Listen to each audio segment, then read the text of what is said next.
Ngasi numida wairam phongkhiba pawniko pawse diki maruoba paw khara khangasaraga myamda khudo tamjige Oracle Siroi Lily Festival coverage tawba chappa pamising Guatabidagi halakhrei Maralaiba sing chairak piyu haina Imphalda pamising na lele chakhrei Governor Ajay Kumar Balada memorandum pisingkrei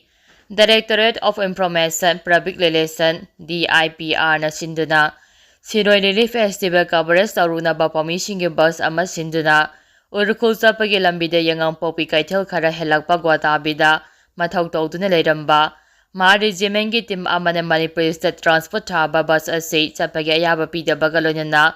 Manipur State Transport Hariba Maming Asi Uhandana Senap Sinduna Zatnaba Hairakpadagi Pawmising Imphalda Halakrei Lengaki Makedegi Siroi Festival Asigidamak MST gi bus ahum tharang tawduna thamliba asi Manipur State Transport Haba bus amata chathandabagi pibamda leire athingba pirakpa matamda pawmisinga mahari jimengi kangugasu awai akhum tawnaki Manipur State Transport Haba adu uhanganu haibadigi blank paper na napsinduna chatnaba honabada bus adu chappa yaroi haina athingba pirakhi hairi Pibam adudagi pawmising khongna yangang popi fawba halaklaga Tata Magic tongduna Imphalda tholakkhibani amaramda Manipur State Transport Haba bus chappa yaroi haibagi mingda Siroi Lily Festival pawloba chappa pawmising Guatabalidagi changhalaktaba yaningdaba phongdoktuna khudaktagi government gi positive oiba paw phongdabagi khongjang haukrei maralaiba sing chairak pidriba phawba hayengdagi pawmising thabak lepagi khongjang hauragani haina amju amadi EGM na lauthokhrei pawmi changhandaba thong yaningdaba phongdoktuna amju amadi EGM gi mifam ama phamlaba matungda Manipur Press Club ke Ras Bhavan phawba khongjat ama chatlaba matungda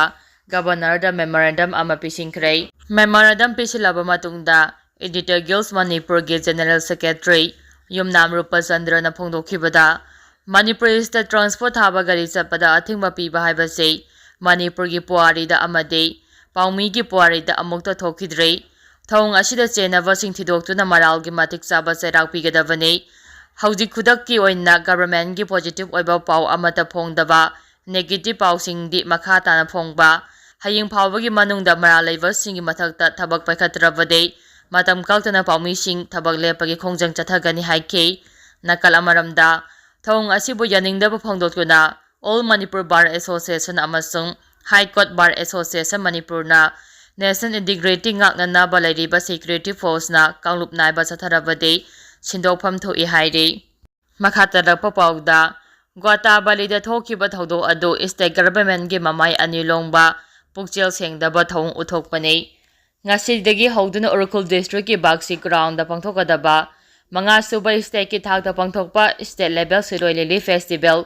hagdopagi tharam coverage tawnganaba Imphal gi DIPR complex dagi Oracle tamna Manipur State Transport ki bus amada chatkiba pawmising gi team amana yengang popi dagi khara chatlaga laiba Sanapati district ki manungsanba Kotabi yaurakpada mafam aduda lairamba mahari jimengi kangu amana pawmising na tongliba MST bus ta thariba Manipur haiba wahi adu lauthoklaga chakadabani Manipur haiba wahi asi lauthoktrabadi chatpa yaroi haina athingba pirakhiba thong adu Federation of Civil Society Organization Fox Manipur na akan mamongda condemn tawi loinina thong asi PR gi makhada lengak liba state lenga asigi mamai ani longba pukchel sengdaba matau adu uthokpani haina laroidabagi maram leiti haina Fox ki Secretary Information and Public Relations Nilis mangana khoyek pidina thadorakpa serol amana phongdoraklei serol aduna makha taraduna hai tourism sector promote tawduna state asida tourism industry Sakhot handuna amadi state ke economy phagahanaba panamda haukiba chai kharagi matam asida state ke thakta Siroi Lily Festival pangthoktuna laklibani chahi amada May June gi matam khakta da sapa state flower amasu oiriba Oracle District ke Siroi Hills khakta da sapa lai ase festival asigi khudangda malem gi tourism amadi domestic tourism gi pungning singsinaba pangthokliba festival asinga sigi thawdo asina masak thembada natana Festival asi pangthokpagi wahanthok lehendrei ngasi ayuk thokkiba thawdo adugi paw hek tabaga Fox ki acting president BM Yaima Singhana luchingba mihukangu amana mafam aduda chatuna yengsingki yamna lebak thibadi Manipur state asigi mafam kharada akhanana maitei furup khaktada chathok chasin tawbada athingba piba amadi Manipur haiba wahi achiphau maming thaduna isagi iramdamda maning tamna chatpa yahandaba haibase Governor lengak liba state lenga asigi achoba maithiba amani amadi Manipur miyamgi oinasu yamna lebak thibani haina phoksan lawi thong asi mema lebak tegi hural nalada lamdam asida changlakhiba singku ki job furu ki miyoi kharana Manipur ge apunbagi saktam thugainaba sahi ani ki mamangdagi chatharak ibalal asida Government of India na miyam ge lengak lauthokuna PR ge makhada leiba lengak thamduna makhoina tawningba tawba yananaba amadi singku ki job furu ki miyoi kharana taliba demand sing pitokhinaba na koina hotnarabra haibase ngasi thokhiba thodo asina Manipur ge miyamda chaungna chingnaba phawale amadi thagdo asida chenariba jat regiment amadi Sidoi festival pangthokpada ayat apan piliba miyoi sing adogi mathakta athubada chap chapa action lokhatuna Manipur miyam gi pukning phathanaba thaba paikhatkadabani hainasu sirol aduna makha tarakle makha tarak poina kangla pawdagi maru eba paw khara khangasaraka miyamda khudo tamjige na border da Kuki me tentara hatkhibadu BRTF da border fencing khaba yaroi haina athingba pibagi oiramle tha asigi taraga mari da Indo-Myanmar border ge Tengnopa district ki manung chanba New Samtal ge border pillar number 62 mayada Assam Rifles na Myanmar da base tawba Kuki me tentara hatkhibadu maintenance aduna Ministry of Home Affairs ki makhada hauji BRTF na border fencing khabage thabak sathariba aduda ayet pa athingba pibagi ni haire Central Security Agency ki official amana phongdokhibada Assam Rifles na kaptana hatkhiraba Kuki maintenance adu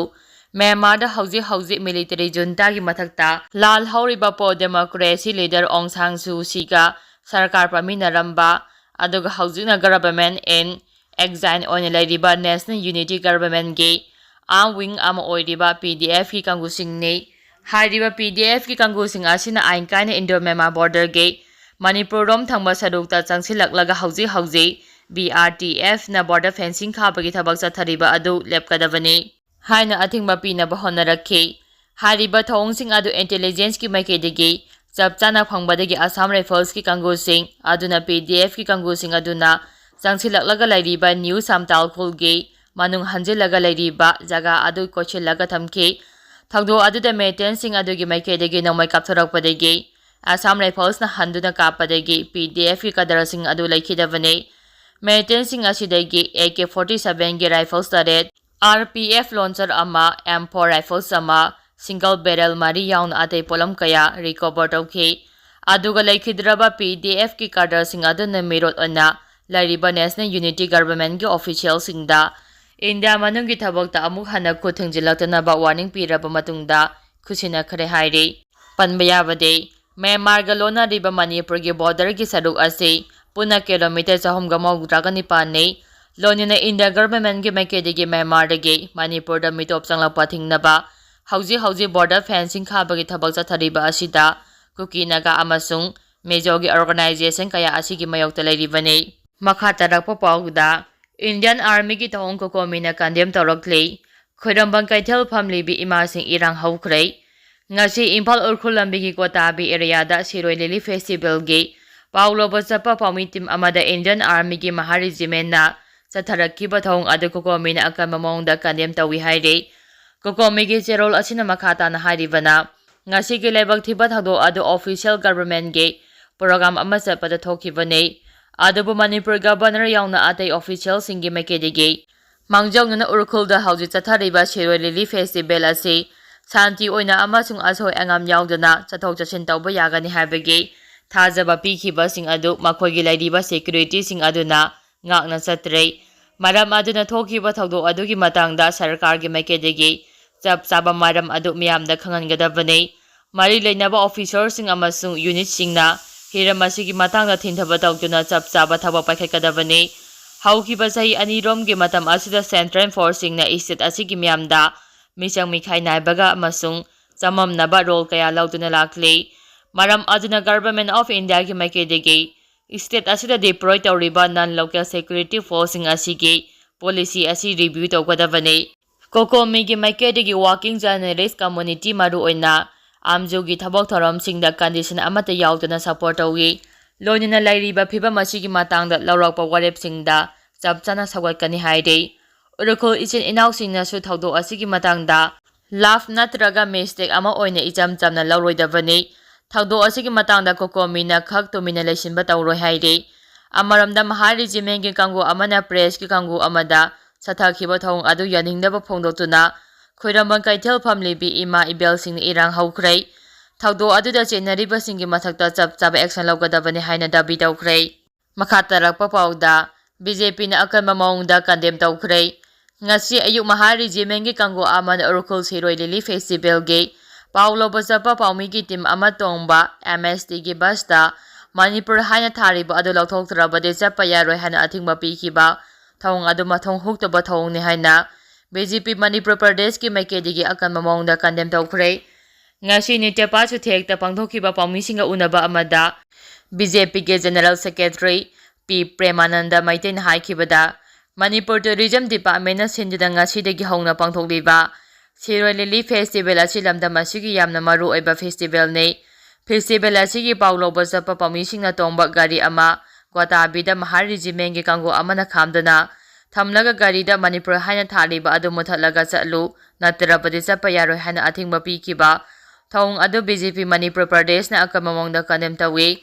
miyamna pau yohannaba mathau pangthokpa chatliba pamisingda mahari jimenda chathakhiba thong adu mathong huktaba thong ni haina lawi thaudo asigi matangda party na tumina leithongloi ngasi haying asida Manipur gi governor ga unaduna hiram asida miyeng changsinaba taksingani ngasi Indian Army na chathakhiba thong adu Manipur miyam gi yamna sentiment sokpa thaba amani hairi